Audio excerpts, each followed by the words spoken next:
мы находимся с вами на мусульманском кладбище.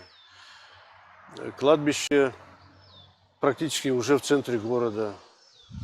Захоронения здесь прекратили уже с 53-го, ну, в общем, с половины от 50-х, середины 50-х годов.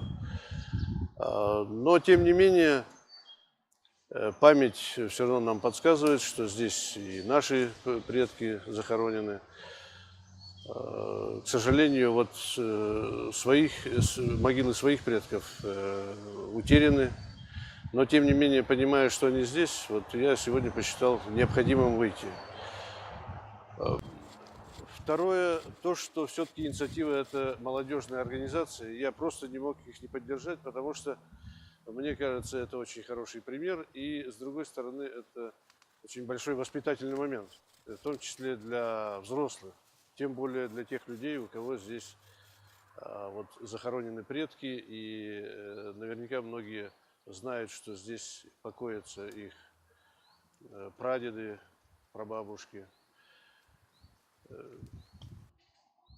Я скажу, что вот молодежная организация Яшин, которая каждый год такие мероприятия устраивает, я не думаю, что они наивны и думают, что всю эту работу поднимут, но мне кажется, они на правильном пути, потому что нужно обратить внимание, что в центре города, конечно же, это место должно быть ухоженным. Привел призыв организации ШЕМ с помощью СМС-рассылки, да и потом мы с организацией уже в моем лице давно общаемся, и как бы являемся хорошими друзьями и стараемся как-то взаимодействовать. Наша организация ИШЕН появилась в 2007 году, и практически сразу после создания мы взяли под свою опеку данное старинное мусульманское кладбище.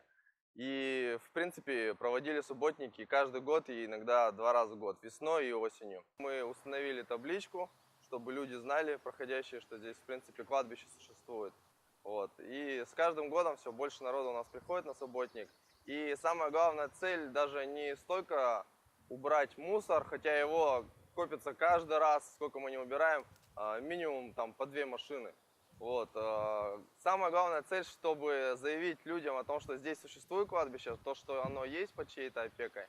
Вот сейчас вот опять тут заходили, так сказать, граждане слегка не в трезвом состоянии, постоянно здесь находятся, постоянно от них мусор и так далее, и в принципе в неподобающем состоянии. Мы сказали, что в таком состоянии нельзя заходить. Они, естественно, покорно согласились, но мы уйдем, и они опять придут.